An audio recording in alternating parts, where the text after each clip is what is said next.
Football Unknown.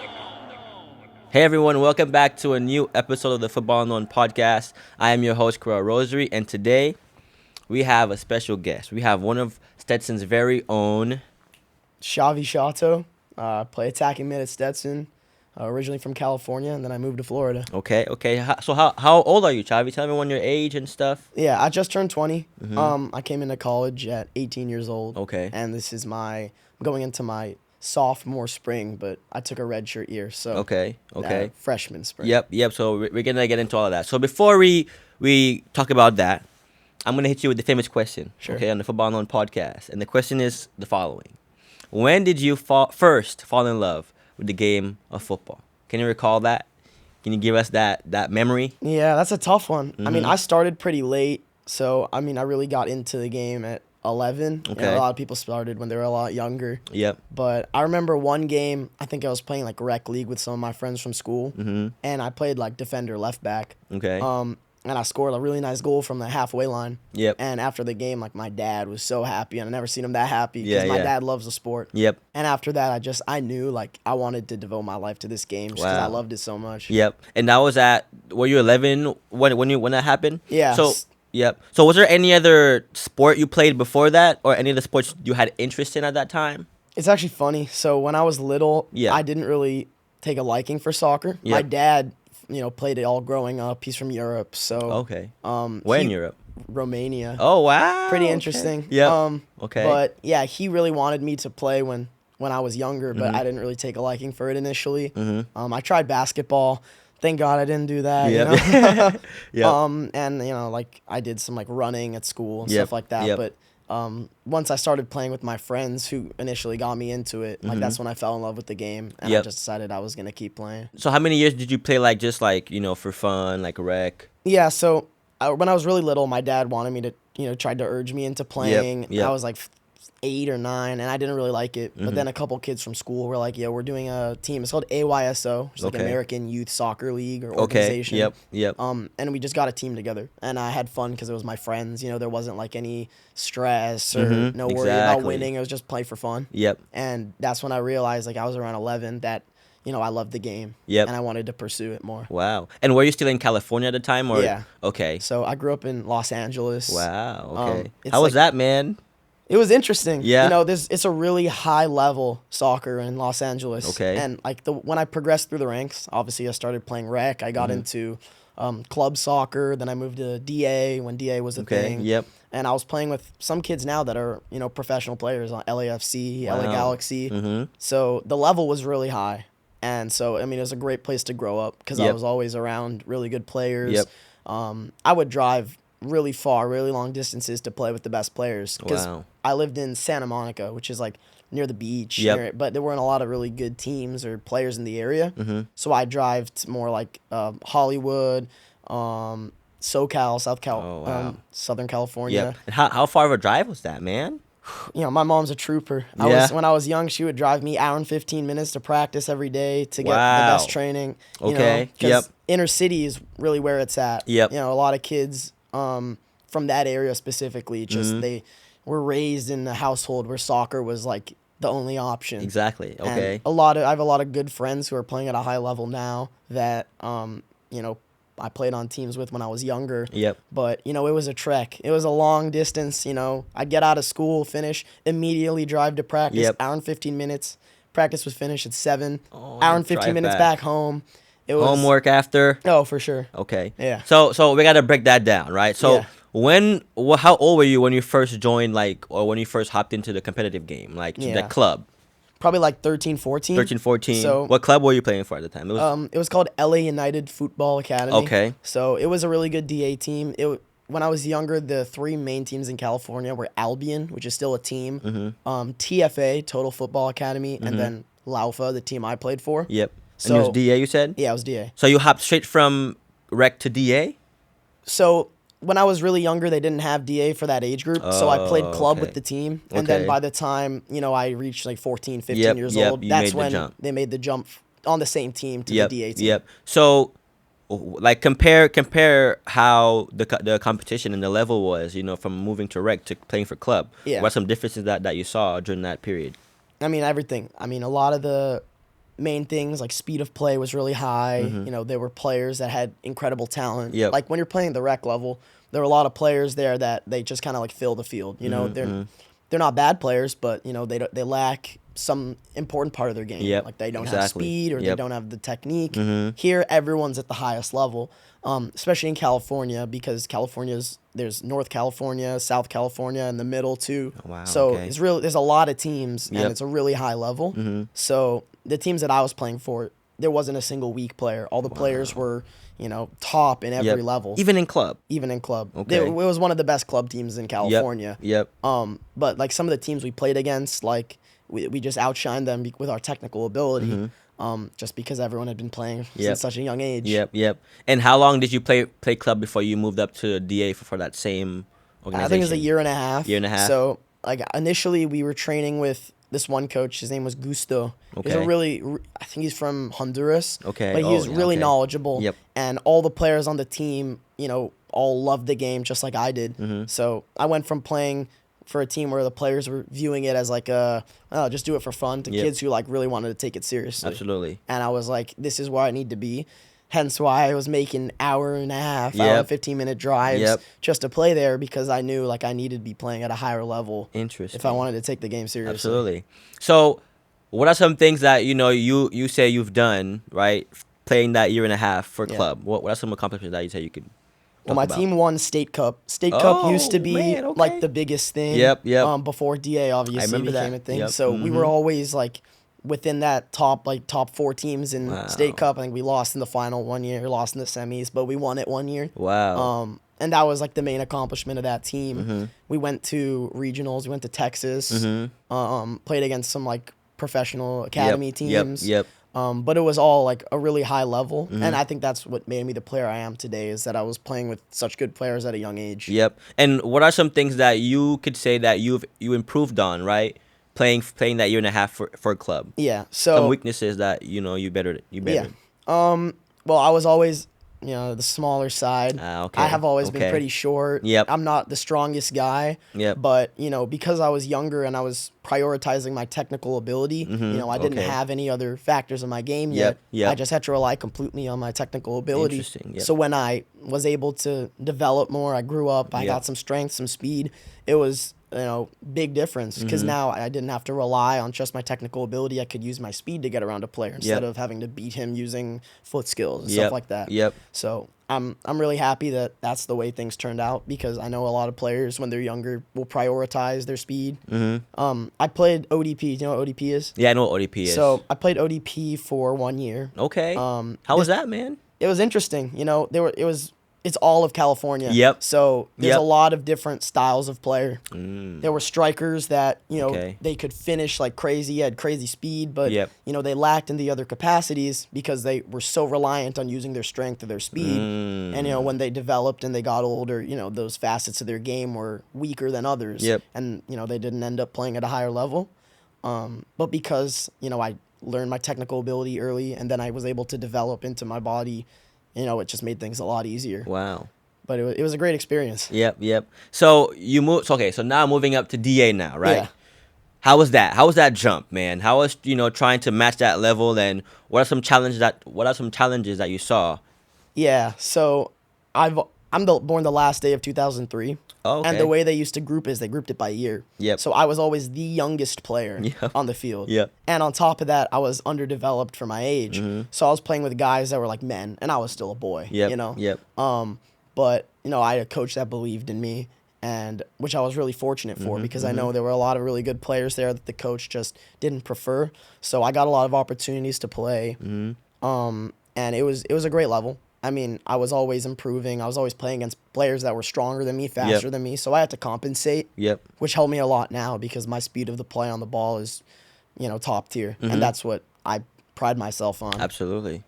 Some weaknesses other than that were just like, positionally on the field. I used to play winger. Yep. But Oh, okay. as I we're going into the DA level. There's a lot of fast wide Yeah. backs, big Yep. guys. Yep. So they kind of moved me into the middle. Okay. Which was new for me. Yep. I play attacking mid now, but I didn't when I was Back younger. then, yeah. And the difference between playing out wide and playing in the middle is huge. It's just massive, man. Right, because massive. out wide, you see the whole field. You have a lot more time on the ball. Yep. Versus in the middle, you're surrounded by like 3-4 players And constantly. it takes like a lot more awareness too, man. Being in that middle. 100%. And I think that helped me at the level I'm at now. You know, I'm, always checking my shoulder. Always trying to know where the next pass is going to be, because a lot of players that don't make it to the top, they get the ball and then they're looking for who they're going to pass the ball to. And that just doesn't fly. Absolutely, you got to know before. Exactly. Make that pass. And so I was able to develop that at a young age, which I was really thankful for, because it's an important part of the game. Absolutely. And which position would you say you prefer? The wing or the attacking mid? When I got back then. Back then, I obviously the wing. There's a lot less responsibility. Yeah, that is true. That is true. If you're in the middle and you lose the ball, Man. the other team's transitioning towards your goal. On the wing, it's a one-on-one. If you beat him, you're in on goal. If you don't, just get back your team will cover you. But actually, it's funny you say that, because later on in my career, I ended up switching back out to the wing because I had some more speed in my game. And I actually got signed to Stetson as a winger. And then they moved me back to attacking mid. So the same thing that happened. Yeah, it was back and forth, man. Yeah, crazy. Wow. Okay, so how many years did you play DA for? I think it was a year and a half, 2 years before COVID happened. Oh, man. Yeah. So tell me about the first year of DA, man. What are some things that, you say you did first year playing DA? Yeah, I mean, my team was pretty good. Or the team did. Yeah, there were a lot of really good teams. During DA was like when LA Galaxy and LAFC started to enter into the competition, because they didn't have, I think maybe they had youth level teams, but it was really selective, and they didn't play against, they didn't play in State Cup, stuff like that. So I was actually playing with a lot of the same players that I played growing up with, but obviously they brought in new kids, so there was more competition. That is true. Our team was good. Like, we played in a top league. Obviously, DA is the best of the best at that age group. I think our team was like a mid-table team. We weren't incredible, but like there were games like we beat LA Galaxy and we beat some of the lower end teams in our league. But I mean, nothing remarkable happened. Exactly. But I mean, I developed a lot as a player because of it. And what are some like differences that you saw between like playing against LA Galaxy and those like other lower level teams that you played against? Yeah, that's a good question. I mean, the pro level teams, like, they're being coached in the style that the professional team plays. So that's a big deal. A lot of these players that they will recruit, they didn't bring them up in the academy. They just handpicked the best players from all the different teams. And so it was like they were being coached in like a style that's the professional style. So our team, I'm not saying the coaching was bad, but it wasn't to that level. Yeah, exactly. And so like you could see on the field how they move the ball. It was like a real team. It was, and our team, we would have players that had a lot of talent, but we weren't as cohesive. So, there'd be moments where we'd be down 2-0 and we'd get the ball to a winger and we really wanted him to take the guy on and make something special happen and get us back in the game. Whereas, LA Galaxy was creating chances like left, right, center, 24/7 because their movement of the ball was impeccable. And would you say like, also like their physicality as well was a little higher compared to the average teams? Yeah, I mean, obviously, like I said, they handpicked the players. So a lot of the players were, athletes, peak athletes. Interesting. Man, that's unfair, man. Yeah. 100%. I mean, a lot of them now are, in Europe or playing for, the top teams. I actually went on trial with LA Galaxy for like 3 or 4 months. And then it was looking good, and then COVID happened. So kind of ruined my plans. But, the level was incredible. A lot of the kids that I was playing with at that time were already getting interest from Division I colleges. And they were like freshman, sophomore in high school. So you could tell the level was, it was up there. Really up there. And so you got invited to come to trials for the LA Galaxy team. Was that the second year in DA? Yeah. Okay. So it was like in the middle because a lot of our team after I think it was our second DA season, we didn't perform that well. So a lot of the players, and there was a lot of stuff going on inside the club, and a lot of the players were like, we want to, go somewhere else. We want to take it to a higher level. So me and like I think 2 or 3 kids from my team, they were the same kids. Like I got called up to a national team camp a couple times, and it was always me and these 2 other players. So we were the ones that they were interested in. So they brought us over to train, and it was a really good level. I fit in really well because it's a lot easier to play when you're in like a really positive environment. You know, it's And high level. The coaches, Absolutely. the style of play, it's a lot different than anything I was used to. Yep. But I thrived in it, and I was really Interesting. happy. And then COVID happened, and everything shut down for quite a while. Man. Yeah. So how did they, come up to you and like how did the invitation process happen? Like how did that go? Yeah. How did you find out? It happens differently for different players. So Okay. for me, I knew an agent, this guy named Henry, and he represents a couple, really good players now. One kid plays in Croatia, another Okay. kid, Mauricio, Yep. plays at Club Bruges in Okay, Belgium. yep, But he yep. played for the first team for LA Galaxy. Interesting. And I used to do like private training with a coach near like that saw me play in that area, and he offered to like do private training. And it was always a good level because he'd invite top players from LA Galaxy, Yep. LAFC to do pickup soccer and Wow. stuff like that. Okay. They And he do had a that, lot, huh? yeah, he had a lot of connections. So this guy Henry, showed up one of these days to watch and actually get in and play a little bit because it was pickup, right? It's for fun. Yeah. And he really liked me as a player. He's like, "Hey, where do you play at?" I'm like, "Oh, I play at Laufa." He goes, "What is that?" I'm like, "DA." He's like, "Do you want to try for the, to make it bigger, go Galaxy?" I'm like, "Yeah, I'd love to." And he was already representing some of the players there. Wow, So, man. he pulled some strings and was able to get me that opportunity. But I know other players who, the scouts were at their game. Yep, they and saw they- them. They're like, "That kid, we need that kid." And they Yep. called him up. Yep. So, Yep. Wow. And you said you were there for 6 months? yeah, Okay. 5 or 6 months. 5 or 6 months. It was like a Spanish coach that I was playing with. Okay. I played a couple, 4 or 5 games with them. Wow. How was that? How was those 5 games? It was really good. I mean, I was Playing on the wing? I played in the middle at this Oh, time. okay, the Yeah, middle, yeah. okay. So always back and forth. Yep.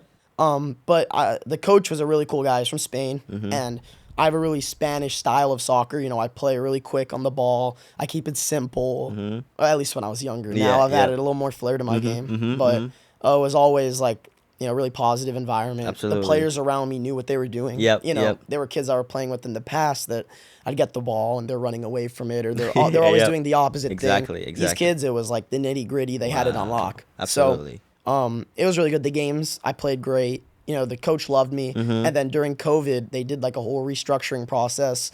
And the coach moved up an age group, and they brought in a different coach. Oh. I never ended up playing for the guy because of COVID. COVID, yeah. But that's when things kind of fell apart. Yep.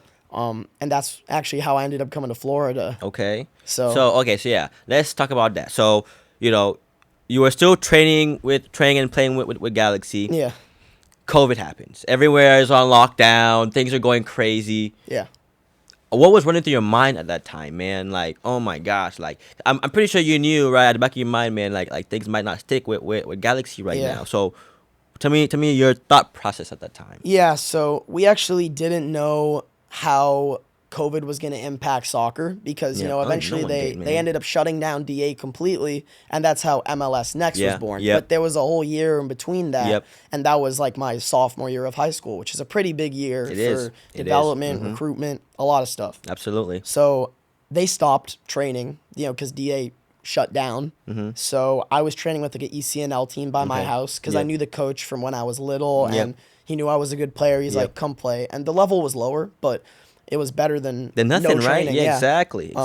And also the guy that I did private training with, he was running pickup soccer for all the top players, invite only. His name's Bobby Humphrey. Okay. And so that was really big thing. It was at UCLA. So it was at like the Oh, rec field there. shoot, okay. And there would be like U.S. national team players. Sometimes the UCLA players would come and join the That's pickup. crazy. And it was selective, invite Wow. only, really high level. Exactly that. That's a good environment to be around, Oh, man. 100%. Absolutely. I pride a lot of the, stuff I developed to, training with Bobby Absolutely. and playing that level. As a sophomore in high school at the Yeah. time? Yeah. Man, that's So, beautiful. It's beautiful. it was great. Mm-hmm. I mean, Bobby's a great guy, really great trainer, but just having the opportunity to play with some of these kids that are now playing for the first team or are, in high level High Division level, One programs. exactly, yep. It was great at a young age too. I was playing with older guys. There were Wow. days where they would be like a lot of college players come, and Bobby I was pretty close with him because he had training me since I was younger. So he would say, "Come over and we'll see how you do," and it was great because I made a lot of Wow. connections. Yep. And playing with older players Exactly, is a man. sure way to get better because a lot of times the speed of play is higher. Obviously, the physicality is higher. Yep. And that like kind of prepared me for the Yep. college level, even when I was really young. Exactly. And even though it's pickup, man, that competitive nature was still there. 100%. You know, and you're still a sophomore in high school, man. Like, how are you able to, to still keep up with those players, man? Yeah, a lot of simple play. Yep, I had a yep. coach that says soccer is just about simple things done quickly. Okay. And I knew that Bars right I there. wasn't going to be able to weave through them like I was players Yep. my age. Yep. And they didn't go easy on me. They're throwing in heavy tackles. Yep. I got beaten some games, but obviously because they're all Division 1 players, they're aspiring professionals. It wasn't just like, kick the ball around. It was always hard, Yep. intense. Yep. And I knew that, so I would just get the ball, play simple, try to integrate into the game. Absolutely. And, there was, at the beginning, there's a level of trust, right? If you're a younger guy, they're not going to be giving you the ball every Yeah. single time. Yep, So I had yep. to earn their respect, off the ball, defending really hard, pressing, and then, when I have the ball, making the right decisions. So, that helped me a lot. Yep. But, a lot of the guys also mentored me, told me stuff to do, Interesting. helped my man. game. Absolutely. That's great. For sure. That's great. So how long, were you at or playing with that ECNL team? How long was that period? I think it was probably like a little more than half a year. Okay. Right? It wasn't, the ECNL was still playing, so it wasn't like DA where there were no games. Yep, So I yep. was getting games, I was getting practice, Okay. obviously lower level, but Yep, that yep. paired with, the pickup, I Oh yeah. I man. was getting a lot of touches on you the were ball. still working. You were still working. Which was, I was really lucky because I know a lot of people during COVID, They couldn't do it. they didn't do a Anything, thing bro. at all. Anything, man.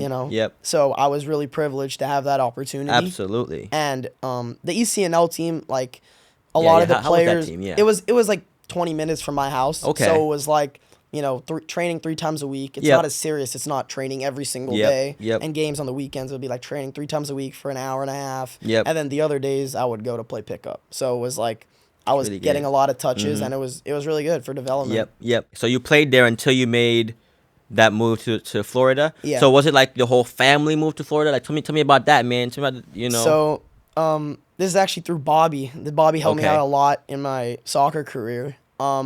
Basically what happened was there was a place kind of like IMG Academy, in Okay.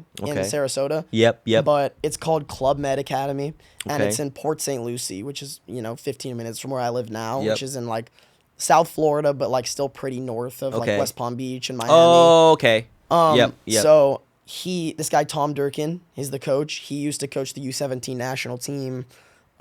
He coached a couple college teams, Rutgers, professional like teams in different countries, and he was a great coach. And Bobby was like, you're not going to really get better playing for this ECNL team. You really got to be playing at a high level. Yep. So he sent me out there for a trial. I went through talking to the coach, training with the team, and everyone there was great player. There were a Yep. couple kids that went on to play Division 1 from that Yep. team. Yep, One of my wow. friends, CJ, Okay. played for FAU, and I think he's playing pro now. Wow. Shout out, man. Yeah, one of my friends, Julian Restrepo, plays Yep. at Providence. Wow. So it was a really good level, the Yep. team, and I decided that, this was better than the training I was getting in California, and so I decided to go out there. And it wasn't my whole family that moved. It was like a boarding school, Oh, but- okay. but some Oh, wow. Yeah, some yeah. players lived nearby. Yep. Yep. So it was like a mix, but I lived there Interesting. for like a whole year and a Yep. half. Yep. And- So you left the family, man, and you left the family to go pursue. Yeah, Okay. exactly. So how was making that whole shift? Because I know the culture in Cali. Yeah. And the culture in Florida is a bit different. So For tell me sure. about the culture of both of those states and how you were able to adjust to a completely different Yeah, state. so the team that I played for in Florida, this Club Okay. Med Academy, it was rigorous. That's like the best word I can use to describe it. Yep. The coach was like Spartan. Okay. It was like really intense. Yep. Our schedule, I'll tell you about the schedule for one of the days. Yeah. Like we'd wake up at 6 a.m. Okay. Eat breakfast. Yep. Go to the field to train. Okay. Finish training. We'd go to class. All right. We did class for like an hour and a half. We do, training class for some subjects. Then we'd go eat, train again. Mm-hmm. Okay. And then go to class again. Okay. And then at night we do film. So it was, and that was every day of the week. My. So, Wow. and on top of that, I was still pretty young. I think Yeah. I was like 16, just turned 16, away from home. The coach Oh my was, gosh. he's a great coach, but Yep. his method of coaching is really intense. Yep. And so sometimes it's pretty hard. You know, he'll call you out if you bro. make a mistake in front of the whole team. Yeah. And I had always been in an environment in California where, you know, that doesn't really happen. You know, you get a lot of positive reinforcement. You made a mistake, but that's okay. I like Exactly. the idea. This Yep. guy was, if you didn't execute it, like, he was calling you out. So it was intense. Yeah. How are you able to, just like adapt to that, man? Because I know it took a little toll. 100%. It was you a really have to big adjust challenge. mentally too. Really big challenge mentally, because obviously I didn't have my parents or my backbone. You know, I'd come to them for everything. I was still young. Exactly. You know, there were times where I'd call them so frustrated. I'd never been this frustrated in my life because things weren't going my way. Yep. And, you know, Yep. I think that prepared me a lot for college and hopefully the real world, because away from home, it's literally just you. It's just you, man. And kids with the same dream as you. Yep. Right? That want to Yep. play at a high level. Yep, exactly. A lot of the kids were foreign too. Kids from Brazil. Okay. Kids from Africa, like Yep. Senegal, Really? Ghana. Okay, so it was a good program then. Really good. Yeah. So Yep. it was just 24/7 grind. Wow. And that was like around the time that I started getting into the weight room too. Yep, Because yep. before that, it wasn't really that big of a deal. They were focusing on, you know, development of Exactly. players Yep. more Yep. than. You're like 14, 15, right? Yeah. On that time. Yep. So when I started getting into the weight room, that's when things changed. You know, I was always sore going to practice. You know, I had suffered some injuries. I was pulled a hamstring, stuff like that. Yeah. But, Yep. you know, it was brutal, but I think it's what I had to do to make it. Because absolutely. just constant touches on the ball. Yep. I got so much smarter tactically because, I mean, the coach knew what he was talking about. Yep, He's coached yep. at the highest level, Wow. and now he's, you know, going down to teach younger players to try to, Exactly. you know, Yep, promote yep, the yep. future. Mm-hmm. And I learned a lot of the tactics that I know now for all the positions. So much better because of that experience. Absolutely. So 2 questions about that, right? Yeah. So the first one, how was the classes? So was it like virtual or like, how did that work? They prioritize soccer a lot. Okay. I went to school for soccer, and school was like the second. Yeah, soccer second first. priority. Yeah, exactly. Second So, priority. I mean, it was virtual school. Like, they'd group us up in a classroom, and they'd have a teacher there to help. But a lot of the times, the teachers didn't really know what they were talking about. Oh, my goodness. But, like, I mean, I wasn't too worried about the Yep, yep. academics because, like, yeah, man. you know, like, I everyone's was focused. You know, I you're was locked in and focused on focused. soccer. Mhm. That was my thing. So, yeah, the school wasn't the greatest. I definitely took a step back academically, but I took a step forward in terms of. Man, it sounds like every player's dream, man. Every high schooler's dream is to be in that program, like school. 100%. School, but soccer. Yeah. Okay. Second question about that. Who was your competition? Like, who did you guys play? Like, what league? Yeah. And how was that? So we played in a UPSL league, Okay, the wow. highest level in Florida, UPSL, because there's Yeah. like 2 or 3 Yeah. UPSL divisions. Yep. So we were playing against a lot of foreign players, and they're all old. Exactly. You were like 16, 17 at the time, right? Yeah, Oh, my exactly. goodness. So we'd be in a league against like a team. There was one team called Little Haiti FC, Oh, I know about Little Haiti. and Oh, they're my man. animals, Bro. Oh my Animals. Bro, we played against Lil Haiti one time, Yeah. okay? And after the game, bro, like one of our players, like Danilo, shout out to Danilo, he had like bite marks on his hand, bro. Another player had like scratch marks on his chest, Yeah. bro. Like they're brutal, bro. Yeah. They're brutal about it. It was like I was like a young kid. I was thrown into the war zone. And I mean, it Oh was. my gosh, It took man. a lot of time to adapt to it because I'm used to playing. Like obviously, I played pickup with older guys, Yep. but it was nothing like these players because these players are all like 28, Yeah, some like man. 25, 30-year-old players, ex-pros. One guy who used to play for Juventus was on a team in the UPSL division. Wow. So all the teams were all like really high level, and the speed of play was the highest I'd ever played at. Okay. So I had to keep it simple, and like for my age at the time, I was fast. But when I'm coming up against some of these players that are like big, grown man, men, it was a challenge. But I mean, it really helped me adapt to the college Exactly, game too, exactly. because you know, coming as a freshman from coming into my freshman year of college, Yep. you know, it's a really big switch because Yep. you're now playing against, you know, most of the kids are old guys, seniors, juniors. Exactly. So I mean, that helped me adapt to the level Mm-hmm. because, you know, my speed of play increased. I was able to run faster, Yep. stronger, not get Yep. shoved off the Yep. ball as Yep. easily. And you were playing attacking mid or on the wing? Yeah, I played You're attacking still playing mid here. attacking mid. Yeah, Okay. so- So the trend that I'm seeing, man, is throughout every step of your journey, from the point you began to the point you were at now playing UPSL, Yeah. I've seen you've been preparing for that physicality. Always like you said, the younger guy there, always Yeah. playing against those bigger guys to get you ready. So, how long did you play, UPSL for that club? How long? I'm guessing the whole 4 years, right? No. So Okay. actually, this was my junior year of high school that I was here. Okay, yeah, your junior year of high school. Your junior year of high school. And so I played UPSL for, the regular season. Yep. And then summer came. And in Okay. the summer is when USL 2 Oh. is like the big thing. Yeah. We have Division 1 players that are looking to play somewhere during the summer. Yep. And the Club Med decided to have a USL 2 team. So Okay. there were a lot of Division 1 players that were brought in. There were kids from Wake Forest, Campbell, Wow. USF, UCF. Like they selected Yeah. some of the best players. Yeah. And I had the privilege of being able to train with them. I was able to get some game time too. And so After your junior year of high school. junior year of high school. So I was really lucky that I had that opportunity and that the coach trusted me Yep. because, I spent a lot of the time, working really hard to earn that opportunity. And then when it finally came, Yep. I decided to take as much advantage of it Yep. as I Yep. could. Exactly. So, I mean, it was great. A Yeah. lot of these kids, I got to, see what it's like playing at the Division 1 level. Exactly. Yep. And I'm yep. like, can I play at this level? This is what everything I've been preparing for up until this point is going to culminate in.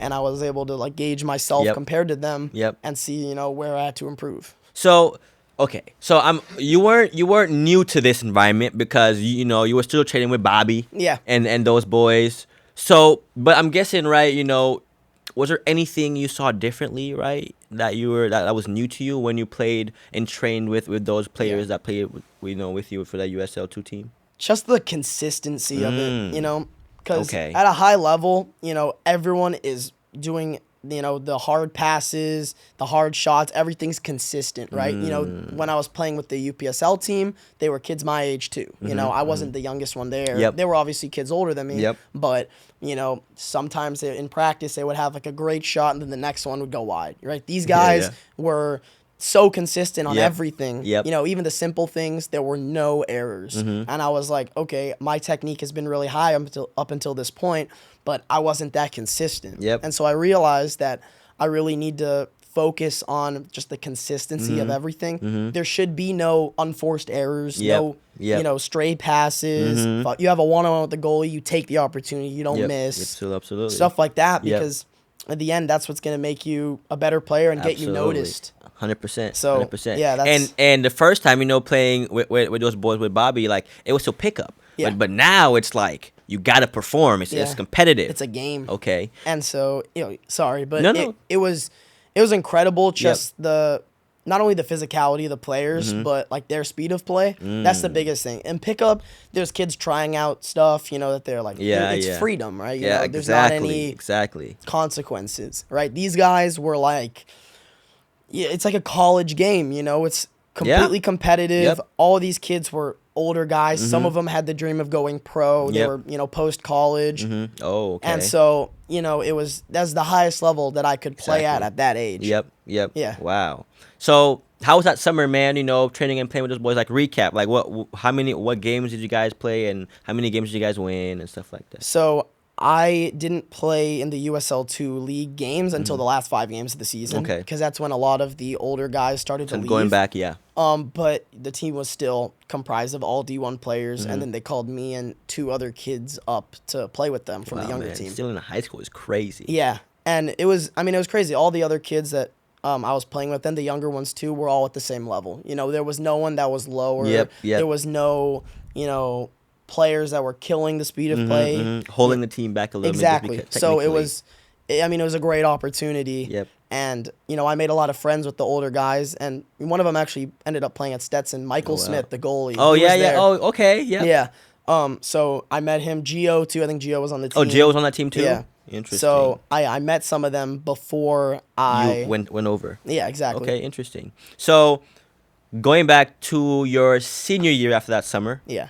how was that? Because I'm pretty sure, man, you went back and you were a more sharpened player. Talk Yeah. to me about that. So it was actually funny. the Club Med didn't get enough funding from like the guy who ran the school to have Okay. the soccer program. Oh my So goodness. Don't tell me. the coach Yeah. that I really liked, and I was really banking on this guy Yeah. helping me go to college. Yep. He partnered with a guy named John Texter, and Okay. John Texter is like a multimillionaire. He owns professional soccer teams. He owns Yep. Crystal Palace, Oh wow. Botafogo in Brazil, Interesting. Olympique Lyon in France, and then a team in Belgium. So Oh my this, goodness. but his kids, he was born and raised in Florida, so he So was, his kid was there or? no, his kids were older, but he Oh, funded this okay. FC Yep. Florida team Yep. that I ended up coming from. Okay. So I actually switched schools to an actual school in Florida, and that's when my family decided that they were move going to over. move. Okay. So, because it wasn't a boarding school. Exactly There was no anymore. Yeah, place you to need a place. stay. Mhm. But it was the best training that I could get. I was playing with a lot of good players that were my age. Really? And that was actually around the time I got my first offer. Yep. So I went to an ID camp in Florida, and I was talking to the Dartmouth coach, which Okay. is Ivy League, Division One. Yep. The guy really liked me. I was on a couple phone calls with him, sent over my highlights. Came to some of my games, and he offered me a position to come play for the school. Yep. And then that was right around the time, I think a couple months later, that they offered all seniors and all players an additional COVID year. Oh yeah. So no Yeah. one wanted to leave. So every single person decided to stay for an additional year. And the roster spots got cut down Yep. from, I think, 8 or 9 new guys to 3. And they cut my spot. And they said, you can still try to apply and I'll help you try to get in. Yeah. But, my senior year, I later found I didn't end up getting in, even Yep. though I had pretty good grades. But Ivy League is really selective. Yeah, bro. like that. Ivy League is hard, man. Yeah, So yeah. that was around the time that I was like, this is crunch time. I Yeah, need to man. start. You need to. Mm-hmm. Like reaching out to schools, trying to get an offer, and because otherwise my career soccer, that everything I've been building up until this point would Yep. just be Yep. over. You Yeah. know, so I was playing for this team, good level, UPSL as well, it was the same league, same coach, just like under a different name, and the Texter guy, he at this time had just become the majority shareholder in Crystal Palace, Okay. Premier League team. Wow. So he gave us the opportunity as a team to go to England. No way. Yeah, all expenses paid trip. That's crazy. And we stayed at a hotel, played games against Crystal Palace No Academy, way. trained with them, Yeah. and it was incredible. How long were you guys there for? It's like 2 months, I think. 2 months. Yeah, a month to 2 months. Okay. Wow, man. Okay. So, Wow. first thing about that, Yeah. were you used to the cold? No. You were, and was it cold when you went over Yeah, there? yeah. So how was it adjusting to just the weather? Oh, first, it was how a was the weather? nightmare. It was so cold that, they had indoor complexes where you could Oh my- train. yeah. It wasn't snowing, but, Yeah, but it's- it was windy. yeah, exactly. It was like Dry it was cold, bone yeah. chilling. Yeah, it was terrible. And I lived in Cali in Florida. Yep. So it's exactly, man. pretty You're used big to the difference. warmth. Yeah. Yep. But like I think the biggest change other than that was just like the training, like the level of the session. Yep. Because it was completely different than what we were doing in America, right? Talk me Usually about it'd that. start with like a little warm up, Yep. and then we do some possession. Yep. Yeah. Then some like functional work. So like if I'm a midfielder, I'd play the ball to the wing, they'd cross it in, and then finishing. And they would do like a scrimmage at the end. Yep. Right. This was completely different. They Okay. spent like 25 minutes doing like agility work, Activation. yeah, all that stuff. Like I mean, it's really 25, huh? really professional stuff. They Yep. had like the stuff to measure metrics. Really? Yeah. Okay. And then like during the training session, there were some drills I'd never seen before. But Okay. these are the drills that Premier League academies are doing. Yep. We also got a chance to train with some of the reserves from the first team. Okay. These guys are on like $100,000 a month salaries Yep, too. yep. So these guys are being paid Yep, the big bucks to play. mhm. You guys from Poland, Wow, man. So you got to see that. couple you know? great players, and we actually got to stay and watch their Premier League like U23 game versus Yep. Man City. Like stuff like that is crazy. Yep. There was Cole Palmer was there before Wow. he Became Cole Palmer. Cole right? Palmer, yeah. Yeah. Stuff like that, like just incredible level. And I was watching here, like I want to be there someday. Exactly. Like how can I get there? Yep, yep. So after that trip, obviously it was incredible. I got to sightsee a little bit. England, we went to Crystal Palace game. Okay. Did you ever go to like a professional game before then? Yeah, I'd been to MLS games? not MLS. I actually went to England one time with my family for vacation. Yeah. And it was like a Liverpool game versus Blackburn. But it was like 2013. I was really young. My dad's a Liverpool fan. Okay. So he had to see a game, obviously. Mm-hmm. But I didn't really understand the game, when I was younger. Mm-hmm. So, I understood it, but But you didn't really care. You didn't really like it. Yeah. You weren't really invested in it. That's the word. But now I'm like analyzing the player in my position. Like, what is he doing that I don't do? Yep. Like, what makes him, so far different from me? Mm-hmm. How can I get there? Mm-hmm. The ambiance of the stadium was incredible because man. Crystal Palace Stadium, it's like South London, and dude, the fans go all out for the game. Mm-hmm. So they were throwing flares on the field, chanting like crazy. Yep. It was a great experience, just sightseeing, going to the games and stuff like that. But it was the soccer that was the best part of it. Yep. So that was crazy. Okay. So now coming back with that whole experience, man, and I'm guessing. Well, I'm not guessing. I know that after that experience, man, it confirmed that that's what you want to do. Yeah. So coming back, what happened?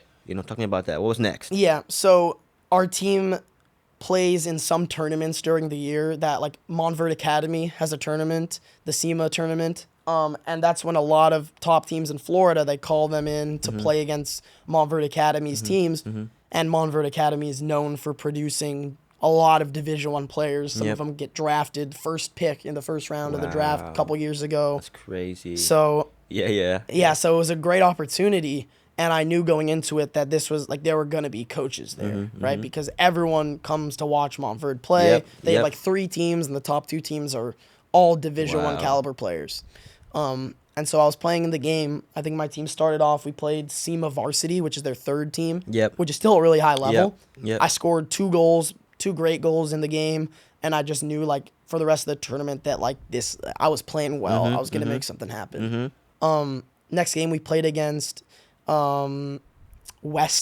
Oh. Right. I think I got an assist. I think we ended up winning 2-1. Wow. Another good game for me. And then we played SEMA Gold in our 3rd game. And SEMA Gold is SEMA's top team. Yep. It's all, kids from Senegal, Ghana, a couple kids from Japan. Yeah. Really high level. Like, this was probably the best team that I had played up to date. Oh, really? Yeah. Okay. It was unbelievable. Yep. Like, this team goes and plays professional teams in their preseason and beats them. Oh, my goodness. So yeah, them boys are okay. My team played out of our mind good and still lost 3-0. No way, man. So I had a really good game. Yep. I was playing attacking mid. Yeah. And then I actually moved out wide to the wing at some point in the game, but they moved me back.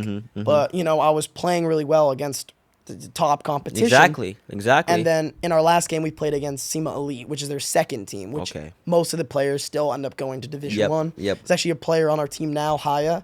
From Japan. Yep. Oh, I played against him in the game. He was on that team? Yeah. The Elite or the Elite. Yeah. Wow. That's okay. Yeah. Yep. So it was a really good level. I played great in that game. Yep. I think we won 2-1 in double extra time. Wow. And after that, I got a call from our assistant coach of the team, this guy Eric. Yep. He's an agent now for a lot of top MLS players that got drafted. And he was like, send me your highlights ASAP. I'm like, okay. So I sent it over to him, and he goes, Stetson, I think Jacksonville, and there was one other school. It wasn't in Florida. I don't remember the school. But they said they're interested in you. They saw you at the Montverde Academy tournament. Yep. I'm going to pull some strings, see if I can make something happen.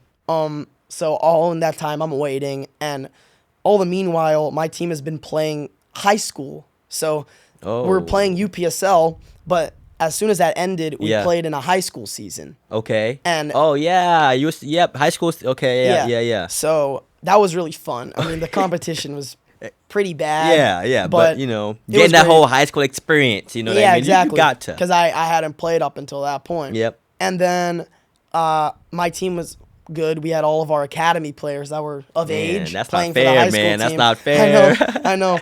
But yeah, we ended up winning the state championship. You guys won states? We went 17-0. Oh my!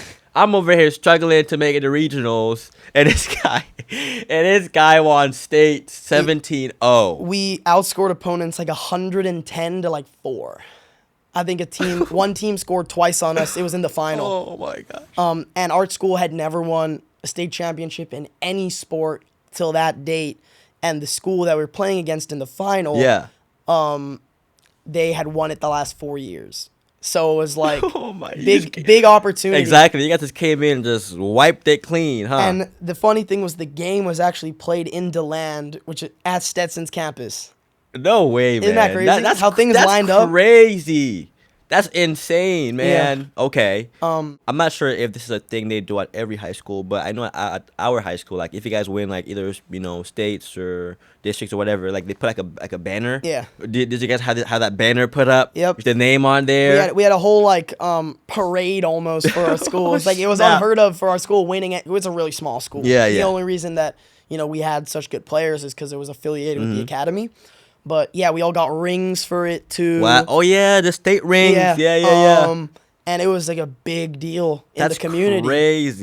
But yeah, in the state championship, it was in DeLand. Yeah. I actually scored 2 of the best goals of my life. Really? One of them Like was first half. I got the ball, took it down the line, I cut back, and I placed it top corner. Oh, okay. Yep. We went up 1-0. Yep.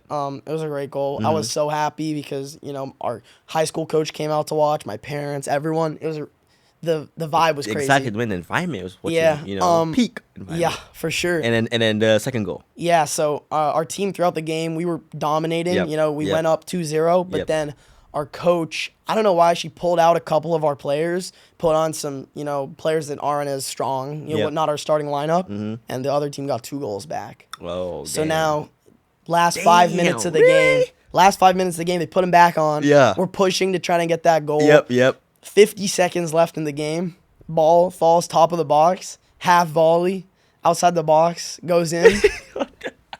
Bro, that That's was crazy. Nuts. Were you guys able to record it or not? Yeah, I have it on. You have it It's on my Instagram. Please send that to me. We're gonna put that in the video in the podcast. Will do, man. Absolutely. But that was probably that's probably the best goal, other than one goal that I scored in college of my life. Yep. Was it the one I saw against the UC? Okay, Yeah, we'll get we'll get there. there. Yeah, we'll get there. Continue. But no, it was incredible. Like that was like everything that I had worked for. Kind of, Yep. it felt like it culminated Yep. at that point. Yep.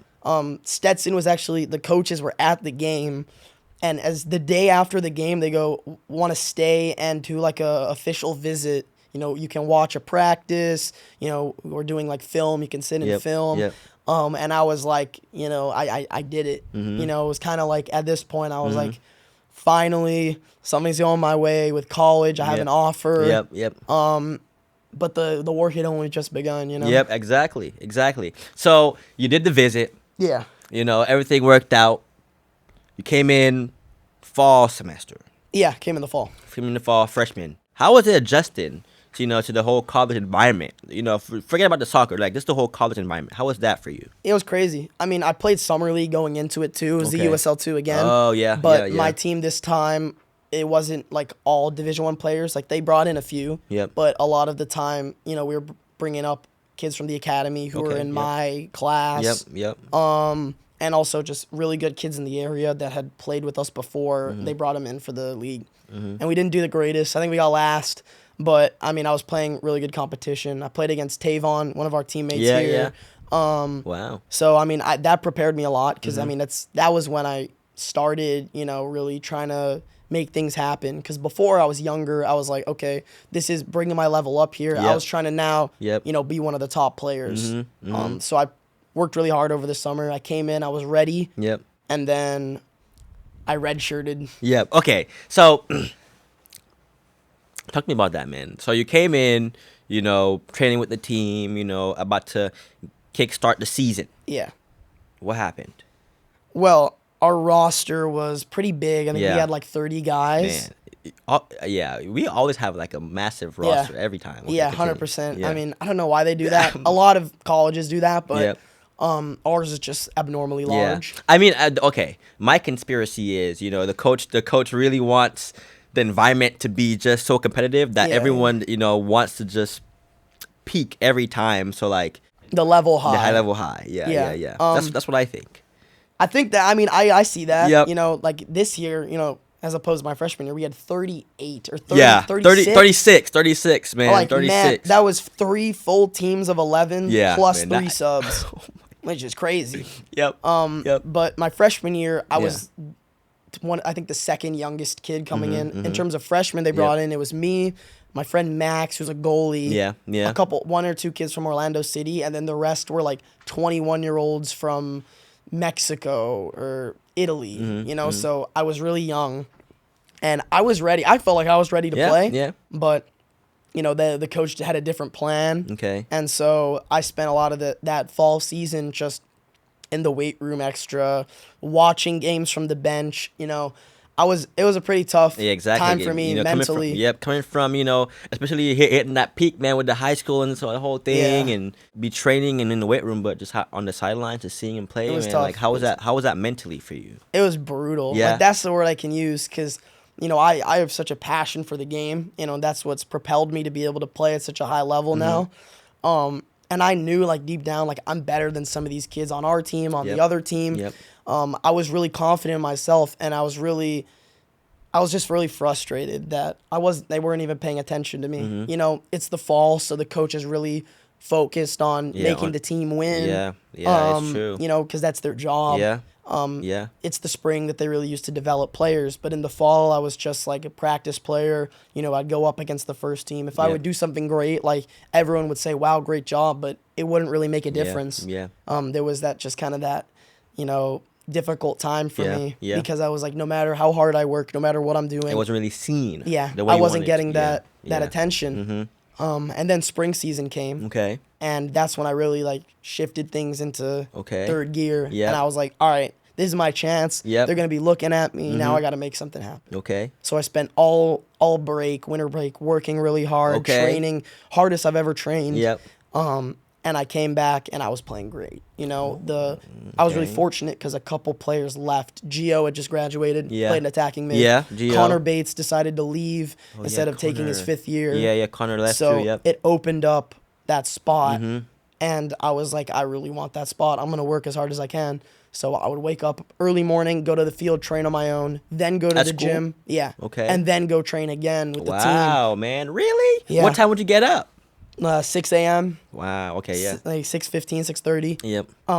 And I in college there's a lot of distractions. I was just completely focused on soccer. That was my thing. Beautiful. And I was working really hard. And then in the games, I started off rough. We played Orlando City, and I was like, the first team of Orlando City is incredible. Yeah. And I'm still like, I'm not at the starting 11, so I'm not playing with the best possible players to help me. So it was frustrating at the beginning, but I kind of eased my way into it. And then near the end of the season, I was being subbed on to the first team for like our last game in the spring. Yep. I got like 30 minutes and I was playing really well. So I was like, that was great. I started to regain my confidence because I know that's a big issue for players is it's a confidence, man. Yeah, soccer, it's such a big deal. Yeah. And like at the time, I was struggling to believe in myself. Like, there was like, I don't know if I can play at this level. Interesting. I came from being like one of the top players on my team to now I'm just down there at the bottom.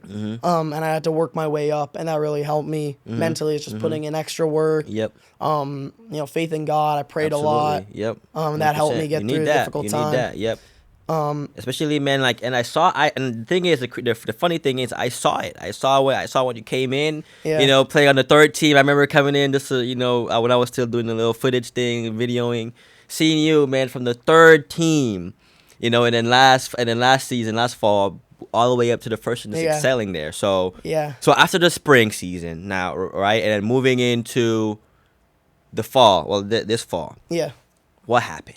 What happened, man? Wow. Yeah, this summer I worked harder than I had ever worked in my life. Like I thought in the spring that I was pushing myself, but nah. The summer I played USL too, same team that I played for. It's right by my house, so I got to see my family. I was a little homesick. Yeah.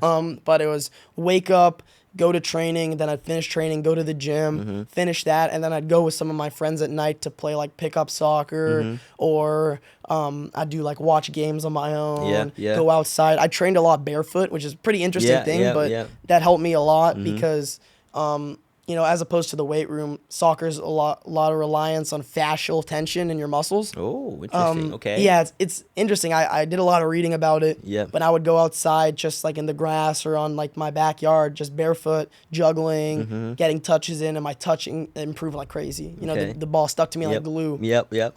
So I was doing that every single day.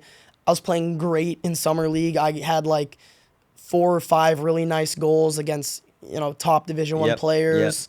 Some of them, like the teams we played against, kids of them got drafted to the MLS. Wow. So it was so high, It's the very level. high, yep. And I was working my butt off. Mm-hmm.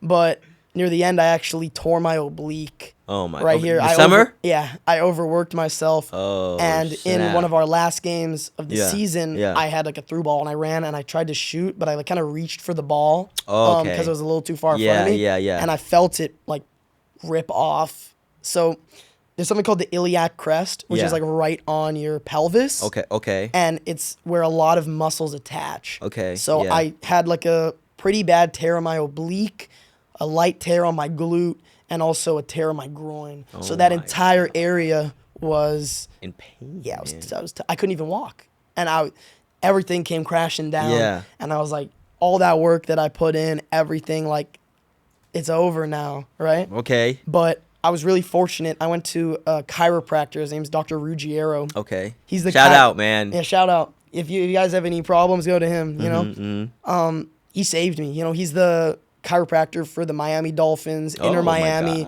big time guy. I was driving an hour a day to see the guy. Yeah. He used this machine. It has like a magnet. It's like an MRI, but instead it pulls apart the fascia of your muscle and it penetrates directly to the muscle and the bone. Yeah. And what it does is it heals the muscle because it like pulls it together using a laser. Yep. And it was excruciatingly painful. I have videos of it. Like, it's painful? Yeah, it's bad. And I did it like 2 or 3 times a week. And I was sitting there, like, it would be like 10 minutes on and then 10 minutes off where we do like stim, which is like the muscle activation, just like that's light. And then to do it again.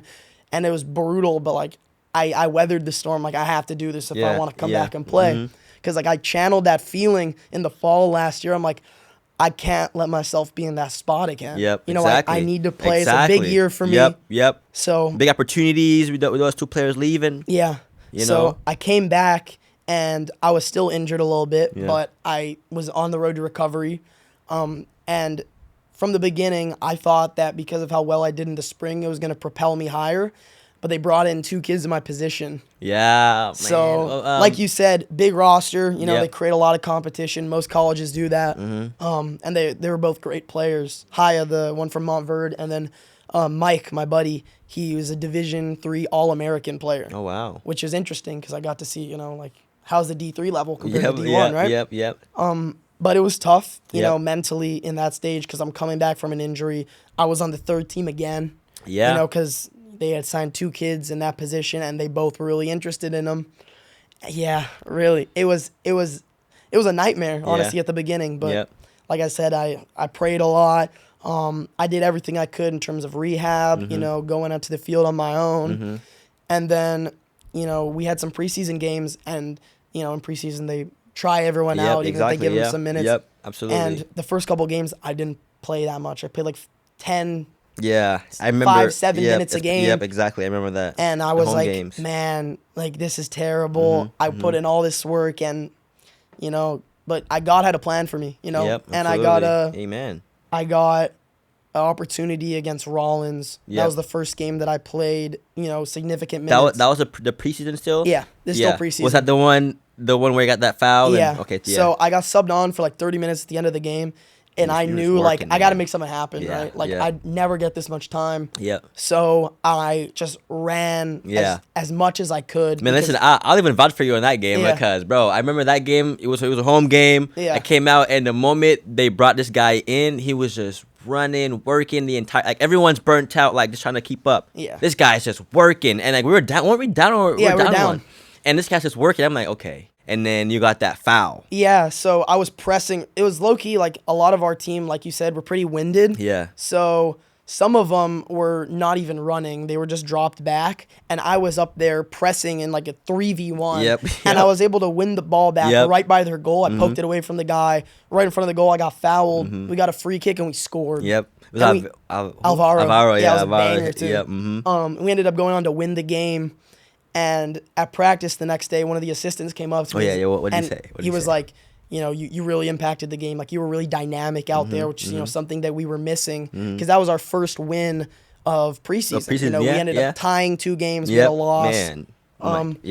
and that was a big one, right? Yep, So then next game we played UCF preseason. Oh my gosh. And at the time, like I was being told in practice, like you're gonna play a lot versus UCF as a sub, because they were starting one of the kids they recruited, but the other kid that was in my position, Mike, he's a great player, but he just didn't get any opportunities in the game to really make anything happen. Yep. So and that was still a preseason. I thought it was still like, preseason. Oh, that was preseason. Yeah. Okay. What? Actually, I'm not sure if UCF. I think UCF was regular season. Yeah, it was regular season. Yeah, it was regular so in the season. preseason, you know, the last game I was able to really earn a show spot. out. Yeah. Yeah.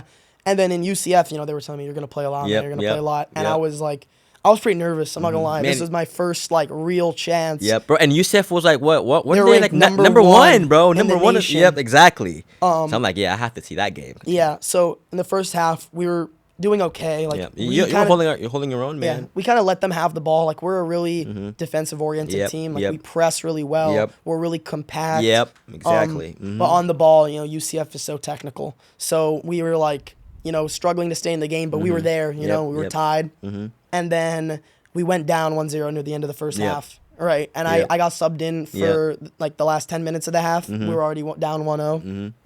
But like I was holding my own. I was making just simple passes, winning the ball back, doing your job. And then we go to halftime. The coach is like, Xavi, we're gonna keep you on because like you're making stuff happen. Okay, yep. And then we had a free kick. I think it was like 5-10 minutes into the second half. Charles put the ball in the box. Ball came out to me.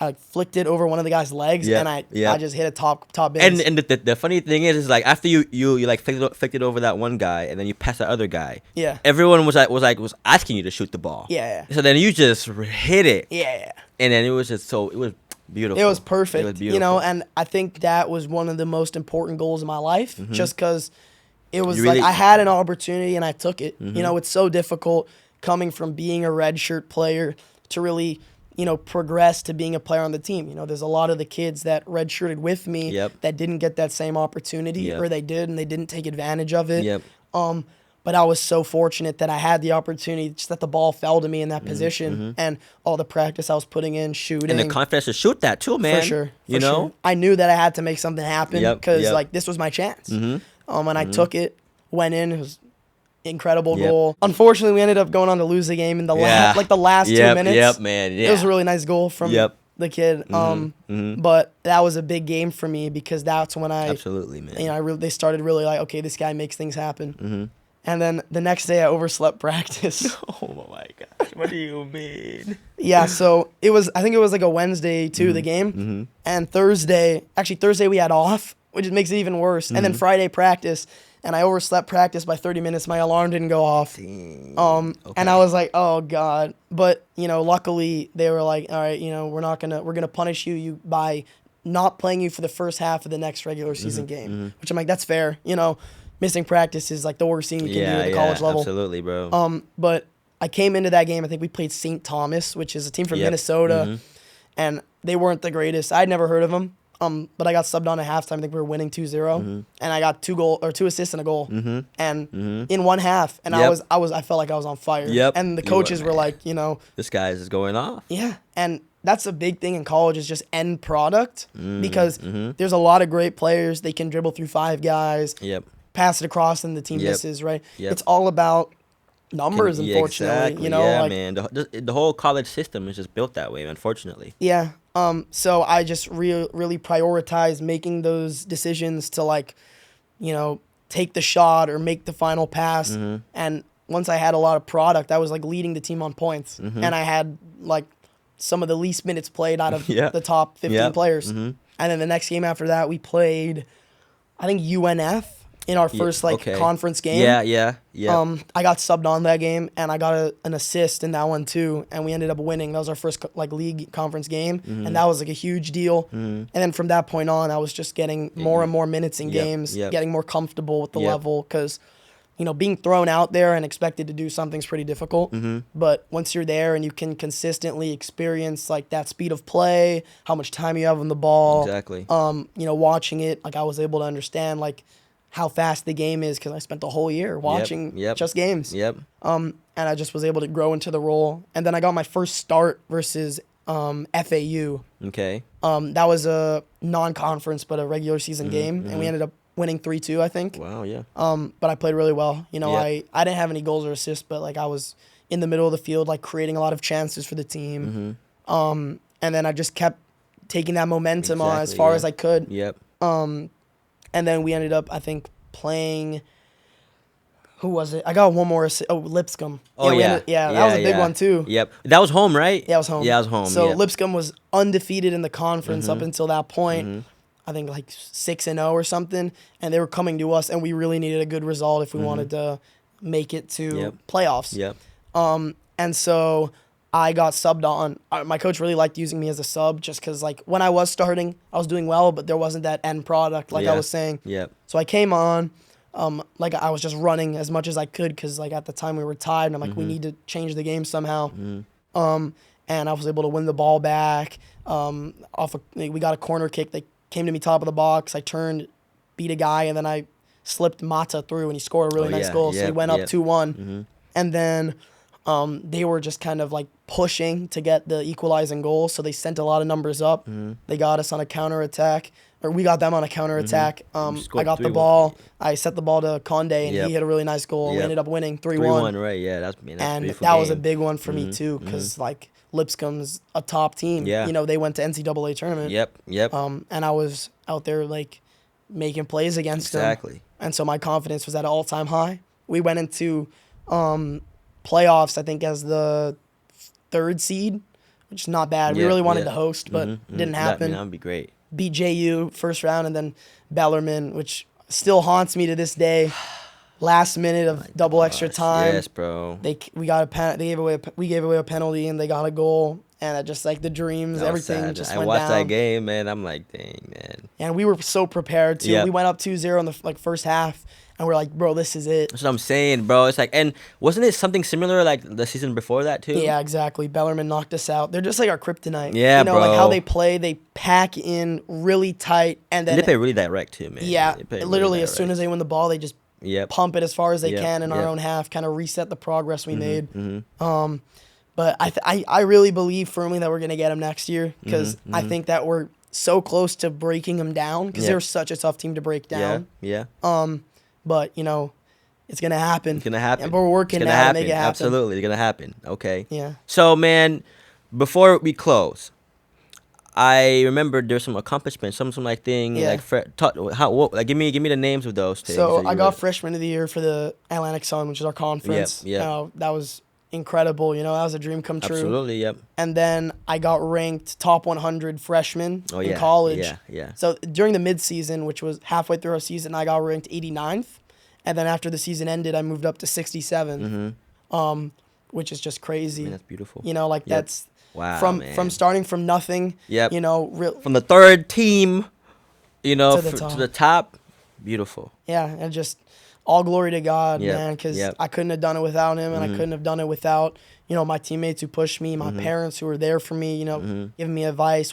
They come to every game to watch me play. The hour and two and a half hour drive. Yeah. Wow, man. And it's just like really, it's crazy how one season could change your life. Exactly.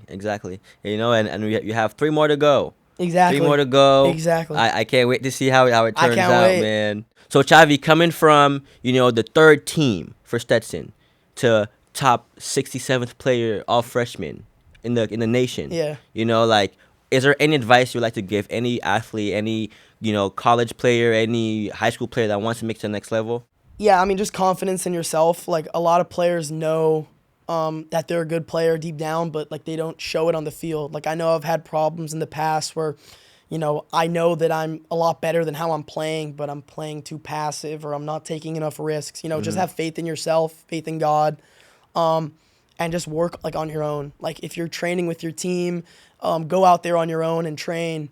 So that you can get extra reps in, because that's what's going to really make the difference, make you more comfortable on the ball when you get in the game.